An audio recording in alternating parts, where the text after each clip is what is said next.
I watched season 2 of Squid Game nonstop for the last 6 days. Here are things I've noticed that you absolutely missed. Major spoilers ahead.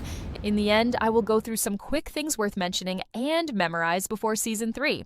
In episode 3, we see Gi-hun re-entering the game alongside a fresh set of players. Did you notice that the pink guards aren't carrying any weapons before the first game starts? That's right. Just like in Season 1, it's a clever tactic by the game's masterminds to create a false sense of security and gain the players' trust. But as soon as chaos erupts during the red light, green light game with countless deaths, the pink guards immediately arm themselves. This subtle detail remains consistent across both seasons, emphasizing the calculated control the organizers have. During the Mingle game, the moment the number 2 is called, the frontman wastes no time grabbing Yoongbye, Gi-hun's best friend. He even goes so far as to kill someone else in the room to ensure their survival. While rushing into safety, the frontman glances back to make sure Yoongbye is okay, ensuring he enters the room first. Here's why this is so intriguing. The frontman's efforts weren't out of self-preservation. He was deliberately keeping Yoongbye alive for a darker reason, to break Gi-hun emotionally later on.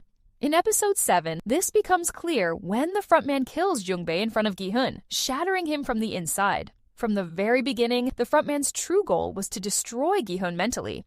When the manager reveals that players can vote to leave the game after each round, Gi-hun seeks confirmation and glances at a CCTV camera behind him. What's fascinating is that the frontman was already watching Gi-hun through that very camera. The camera angles and screens stay consistent, subtly foreshadowing how the frontman would later infiltrate the game to sabotage Gi-hun directly. In a conversation with Captain Park, Junho mentions a tracker planted on Gi-hun, which helps locate the island. The moment Captain Park hears this, he discreetly rotates a button on his device, likely sending a signal to the frontman. Despite 2 years of searching, they never locate the island. This strongly suggests Captain Park was deliberately misleading Junho all along. When Junho mentions he's considering giving up the search, Captain Park appears momentarily concerned. Because if Junho stops searching, Captain Park loses control over him, increasing the risk that Junho might actually stumble upon the island.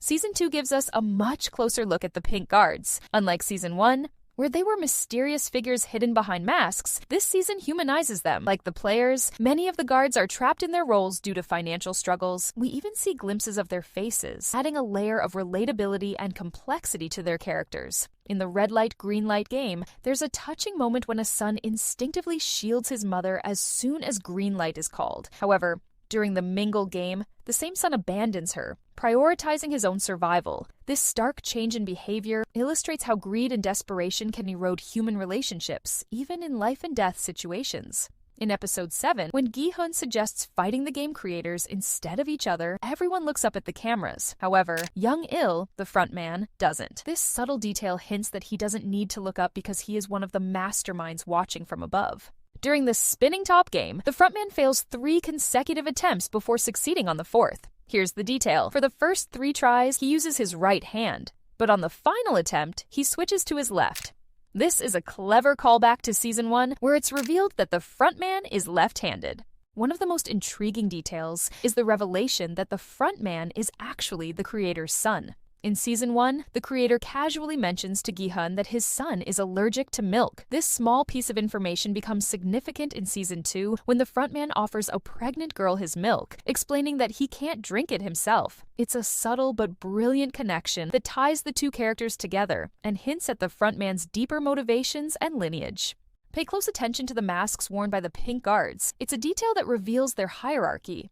Guards with triangles and squares on their masks are the only ones allowed to carry firearms. In contrast, those with circles aren't guards at all, but workers. Workers handle tasks like distributing food and cleaning up after games, but never wield SMGs or weapons. The square-masked guards serve as managers, overseeing operations and giving orders. Before the first game, the square-mask manager supervises workers. But after the first game, they accompany the armed soldiers, reinforcing the divide between roles within the hierarchy. Frontman pushes Gi-hun to accept that sacrifices are essential for success. In the finale, when Gi-hun agrees to sacrifice group members, the frontman's satisfaction is clear. He's waited for Gi-hun to prove his point. In Season 1, quitting the game meant prize money went to the families of dead players. In Season 2, it's shared only among surviving players, emphasizing greed and competition.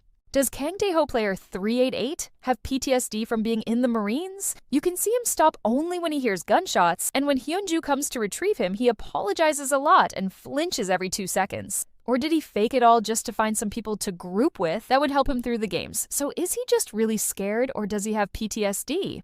We will continue looking for more details and plots that might unfold these upcoming months. So what do you think? Did you notice any more details? If you did, comment down below. Don't forget to hit that subscribe button, ring the notification bell, and see you in the next video.